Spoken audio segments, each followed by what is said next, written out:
Perfiles.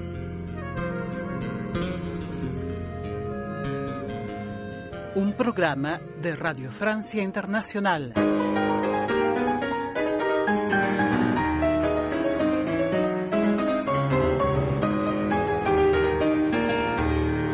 Nuestra invitada de hoy es la escritora Lynn Anselem, una francesa de origen muy particular. Soy un dinosaurio, ya como lo puedes ver, tengo toda la pinta de dinosaurio. Y hablo como una señora de 70 años, este idioma.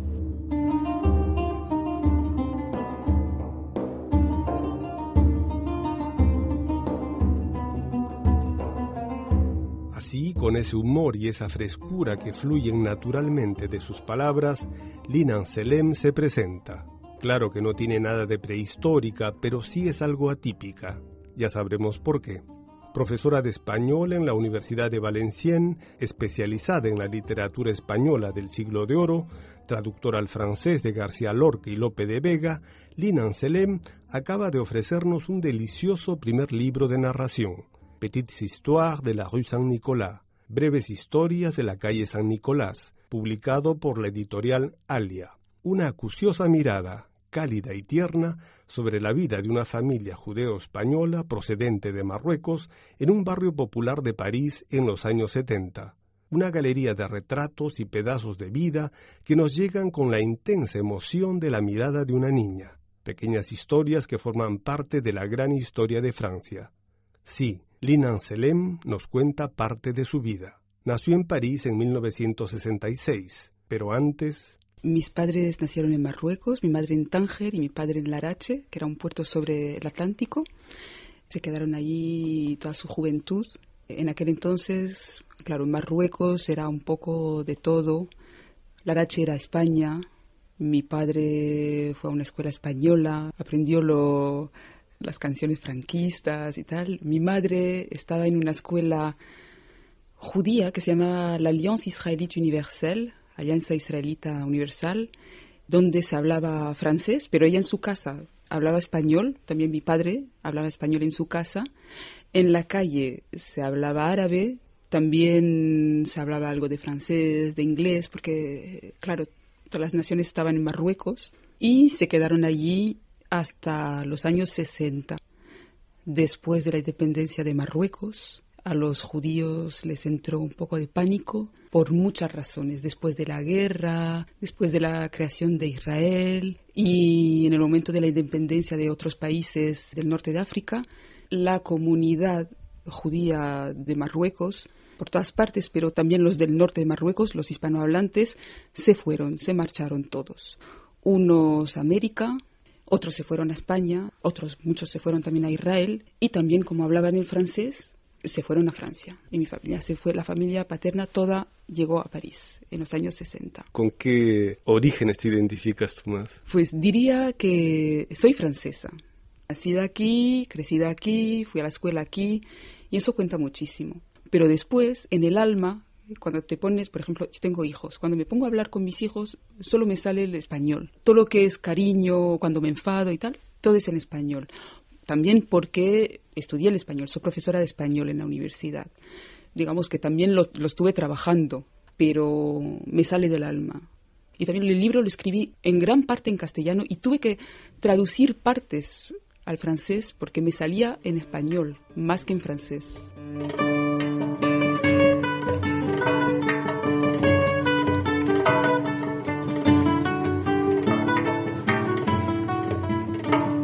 La cultura española, ¿sabes? Tengo una relación con la cultura española como de amor y odio, ¿no? Porque me siento identificada y sé que no lo soy. No soy española para nada. Ni mi cara, ni mi forma de pensar, porque soy más francesa, más parisina que nada.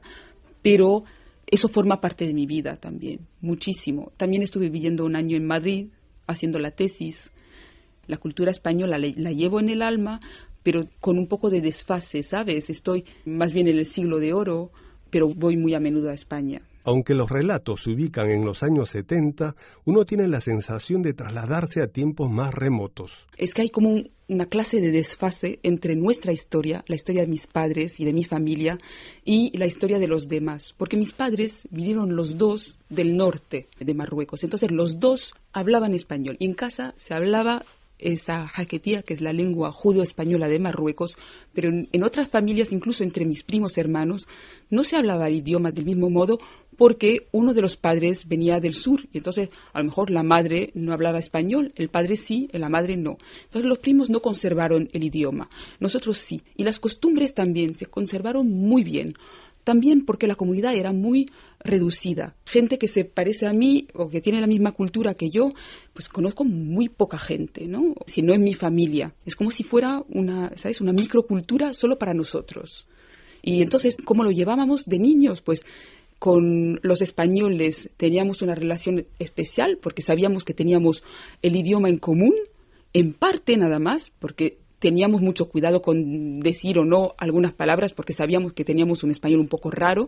La primera vez que le oía a un español decir la palabra ojalá, me sobresalté, ¿no? Porque me parecía que eso ya era árabe puro para mí, ¿no?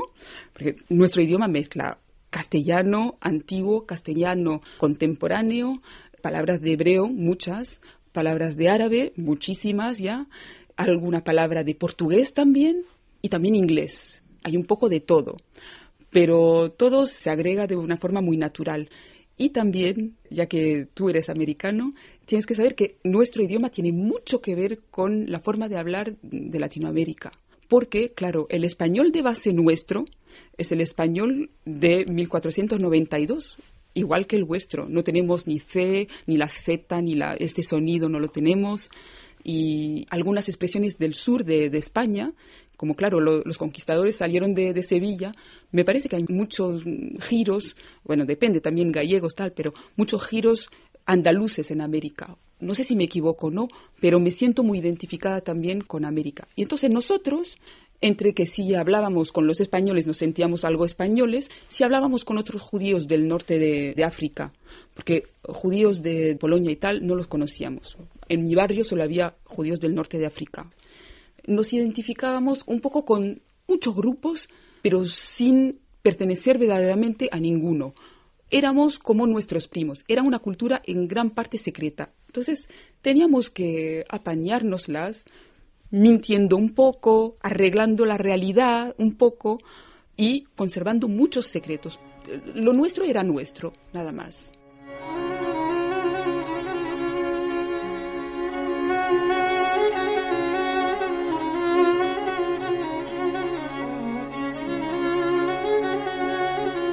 Las diferencias eran muchas, también una diferencia social, porque era una familia muy popular. Sufríamos también de la falta de sitio en casa, de la falta de dinero, de la imposibilidad de salir de vacaciones cuando los demás sí que podían. Pero, ¿sabes? Cuando no se tiene de todo, los niños se las apañan para crearse un mundo mágico con lo que fuera. Y nosotros vivíamos con lo que teníamos, sabiendo que nos faltaba mucho. Siempre con la mirada que tenían nuestros padres sobre, digamos, una vida más fácil, mejor, más bonita en Marruecos en su juventud. Era la nostalgia de la juventud, de la fruta que nunca llegaría a nosotros, o de los perfumes, de la playa. No sabíamos lo que era una playa nosotros, ¿no? No sabíamos lo que era el mar. Mi madre decía, el mar, teníamos unas playas en Tánger, teníamos estos caramelos y unos cines y teníamos de eso. Y entonces venían los extranjeros y todo el mundo decía que sí, qué bonito y tal. Mi padre hablaba de los pescados que había en Larache y no sé. Entonces todo parecía maravilloso en aquel entonces y en aquel país. Y nosotros teníamos nuestro mundillo, ¿no? Nuestro barrio pequeñito, el bosque, nuestra casa. Por eso también lo centré todo en la casa, donde había todas las historias de los vecinos y tal.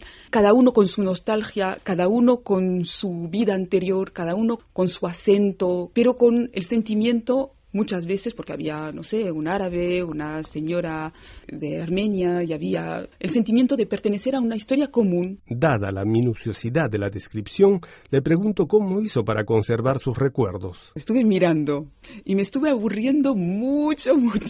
El aburrimiento ayuda, ¿no? Yo era la más pequeña, entonces mi hermano y mi hermana salían más que yo, estaban más juntos y tal. Yo siempre estuve mirando mucho, observando y tal. Entonces, la historia del libro es que cuando falleció mi padre, yo me puse a escribir, como recordando las cosas. Y sabes, cuando fallece alguien, tú lo recuerdas y lo que me pasa es que me parece que puedes tocar con la mano los recuerdos. A veces, y cuando lo escribí, estaba como en un momento de identificación total. Yo lo vivía y me trasladaba a ese tiempo. ¿Sabes? También soy traductora.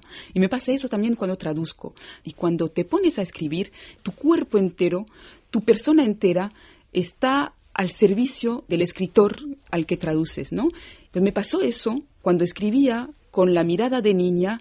También por eso escribí cuentos breves, como muy intensos, para dar todo lo que podía, pero viviendo yo, siendo yo la niña pequeña.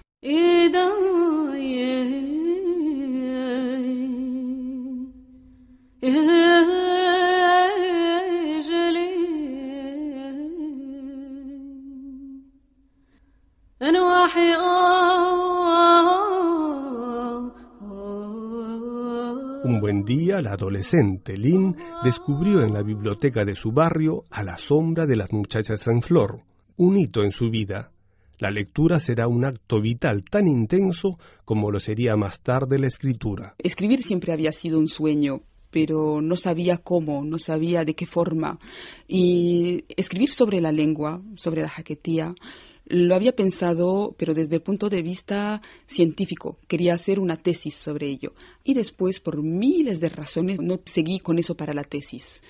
Y entonces hice la tesis sobre otro asunto. Y entonces eso se quedaba como clavado en mi pecho, ¿no? Con la voluntad de hacer algo y de darlo a conocer. Con el paso de los años, y como te habías dado cuenta de que mi familia ya parecía una familia de los años 50, también lo del idioma y tal, estábamos en una situación muy privilegiada para conservar el idioma. Y me di cuenta de que yo hablo como una señora de 70 años, este idioma, con mi madre y tal, porque lo he conservado, porque me gusta. Pero alrededor mío todo se nos escapa. Había poca gente, un señor, un profesor extraordinario, Jacob Hassan, que vivía en Madrid, falleció hace unos cuantos meses. Él siempre me animaba, me decía, tienes que hacer algo, haz lo que quieras, pero haz algo, porque no se estudió mucho ese idioma, se estudió más la lengua judeo-española de los Balcanes y no la nuestra, que es muy distinta. Cuando me vi apurada por la pérdida de mi padre, dije, tengo que hacer algo, y lo hice así.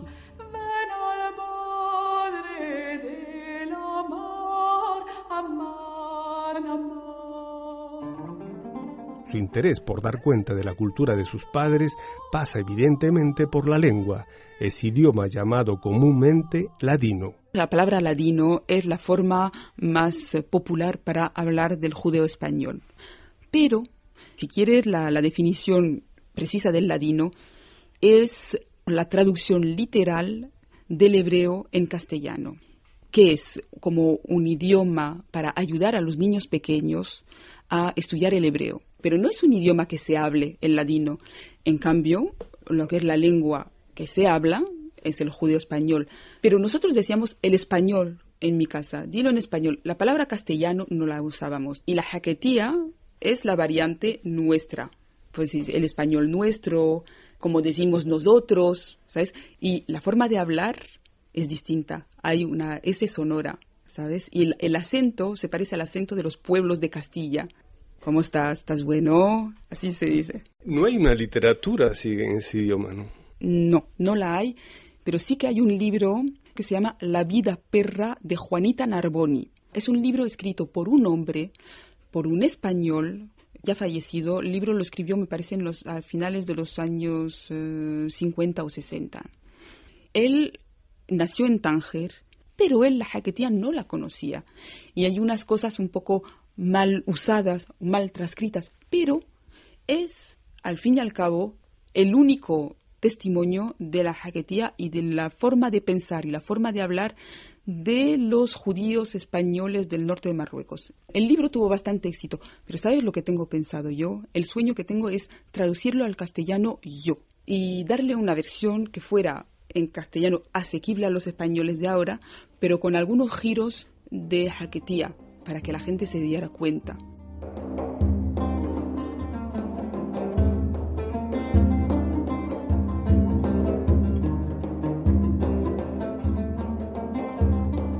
Otro aspecto esencial es la religión, que vertebra y marca la vida social, pero de modo alegre y festivo. La forma de vivir el judaísmo de mis padres es la forma tradicional. Y también quería evocarla, porque hoy en día me parece que es mucho más difícil seguir esta forma de judaísmo, porque supone, digamos, una tranquilidad. No es una religión pensada, es una religión vivida. Todo está centrado en las celebraciones. No era nada rígido, ¿no? Lo importante era celebrar. Es una forma de vivir el judaísmo tranquila, ¿no? Sin tensión, sin tener que dar la prueba a nadie de que eres judío. Ahora mismo es distinto. Te digo, yo tampoco puedo vivirlo como lo han vivido mis padres, porque he estudiado y tal, y entonces empiezas a pensar que si Adán y Eva, que si tal celebración o la otra, te pones a pensar y tienes un punto de vista mucho más crítico, y tienes que dar justificaciones y tal. Antes no era así, todo era comer y cantar.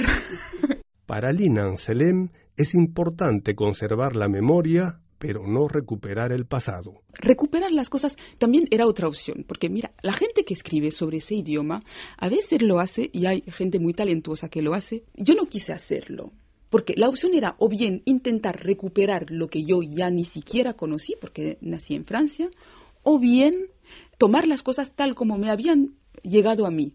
Mi Jaquetía, mi cultura, no es la cultura de mis padres. La de mis padres tampoco era la de sus abuelos.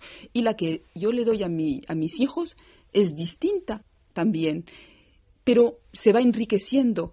Yo no quiero ser nostálgica, no quiero recuperar lo que ya no existe. Mi vida es muchísimo más rica, muchísimo más abierta de la de mis padres, ¿no? No quiero recuperar las cosas antiguas y quiero conservar. Yo le hablo en Jaquetía a mi hijo, por ejemplo. Le doy expresiones y él, cuando me repite una expresión, me muero de la risa, ¿no? Por ejemplo, un día, cuando todavía era chiquitito, estaba mi padre y le dijo, no te comas ese chocolate, está completamente quemcheado. Estaba todo blando, ¿no? O para decir una cosa que es mucha lástima, ¿no? Se dice manzía. Manzía es como la mancilla de la Edad Media, que era una mancha. La manzía es la lástima, ¿no? ¿Qué manzía? El misquín, qué manzía, ¿no? Y esas cosas sí que las usa él. Lo que le doy es ni siquiera la 10ª parte de lo que me dieron mis padres, pero por lo menos él puede darse cuenta de quién soy yo. La preocupación que tengo, el miedo que tengo es del día en que ya no tenga a nadie con quien hablar mi idioma. Contigo hablo español, no hablo el español que hablo con mis padres, ni siquiera hablo el español contigo que hablo con mis amigos españoles. No es el mismo, porque cuando hablo con los españoles me pongo a hablar como los españoles. Estuve viviendo en España. Entonces, claro, me adapto. Contigo hablo de una forma como más espontánea, con ellos de otra forma. ¿Te das cuenta? Pero recuperar las cosas me parece que ya no se puede. ¿Y hay una continuación a ese texto? Ah, mira, todavía no. Me gustaría, ¿eh? Estoy contenta, estoy muy contenta, porque, mira, entre la gente que lo leyó, hay gente que me dice, pues me he identificado, o he aprendido mucho, o me reí mucho, me emocioné mucho, y entonces eso me anima para seguir escribiendo. Todavía no he escrito la continuación, pero me gustaría. Esperando que así sea, terminamos este Perfiles con la escritora Linan Selem, producido y presentado por Hernán Rivera Mejía, con la realización de María Afonso. Escríbanos a america.latina@rfi.fr. Gracias y hasta la próxima.